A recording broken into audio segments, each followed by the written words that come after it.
কথা মনে পড়তেছে? পানি দেখলে তোর কথা মনে পড়ার কথা। ডুব তো দিছিলেন ওর জন্য।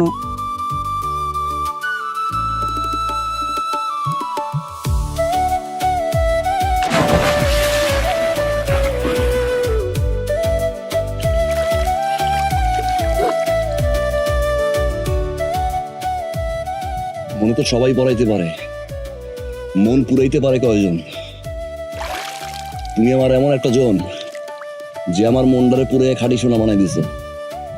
এই সোনা দিয়ে মুকুট বানাই ওই মাথায় সারা জীবন পরায় রানীর মতো রাখি। আজকে থেকে যদি ভাসি